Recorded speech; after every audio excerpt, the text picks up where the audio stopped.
Edward VIII, who ruled the United Kingdom from January to December 1936, was born on June 23, 1894, in Richmond, London, England. The eldest son of George V, Edward studied at Osborne Naval College, the Royal Naval College at Dartmouth, and the University of Oxford's Magdalen College. In 1911, after his father's ascension, Edward became the Prince of Wales. He joined the Royal Navy, and then, following the start of World War I, enlisted in the Army. His assignments to safe positions on the Italian front troubled him, causing him to announce, "What difference does it make if I am killed? The king has 3 other sons." Upon his return to England, the young Prince Edward took up his official duties and traveled throughout Britain and other parts of the world. Dashing and charming, he became known in the American press as the arbiter of men's fashions, fearless horseman, tireless dancer, idol of bachelors, dream of spinsters.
Prince Edward met the woman who would completely change his life in June 1931.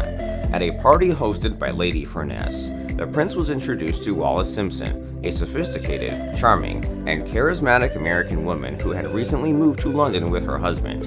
She immediately captured the king's interest and later captured his heart. By 1934, the two had undoubtedly become lovers. The monarchy was not pleased with the pairing, however, and refused to allow a marriage between the future king and an American divorcee. In 1936, the prince succeeded his father, George V, becoming King Edward VIII. He was a popular king, although those who worked around him found him irresponsible in regard to his official papers. On December 11, 1936, he abdicated the throne in the face of opposition to his proposed marriage to Simpson, proclaiming to the public, "I have found it impossible to carry the heavy burden of responsibility and to discharge my duties as king as I would wish to do without the help and support of the woman I love." Edward was given the title of Duke of Windsor, and in 1937, he married Simpson in a small private ceremony in France. The couple lived in Paris and spent most of their time shopping and partying with the international jet set. The Duke made a couple of attempts to revive his political career, including a trip to Nazi Germany in October 1937, which only served to worsen his reputation as a supporter of Adolf Hitler. The outbreak of World War II failed to close the breach between the Duke and his family, and after visiting London, he accepted a position as liaison officer with the French.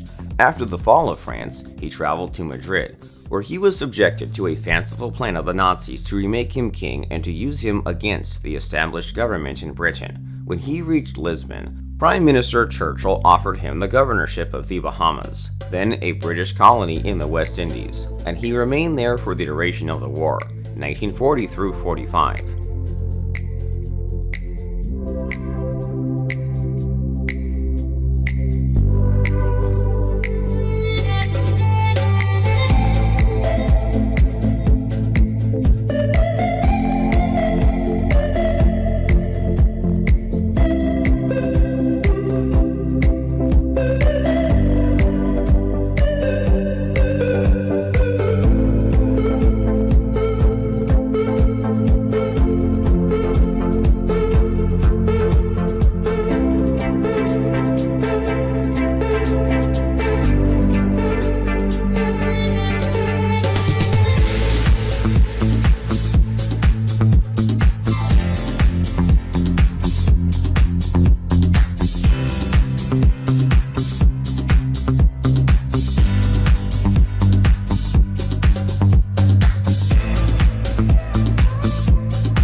After 1945, he lived in Paris. Short visits to England followed in succeeding years, notably to attend the funerals of his brother King George VI, 1952, and their mother Queen Mary, 1953.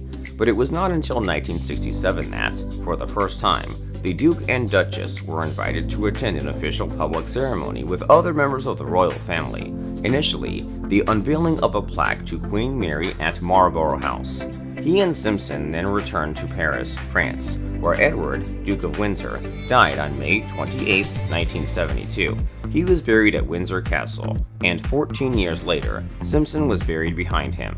Their undying romance in the face of opposition is still regarded today as one of the greatest love stories of our time.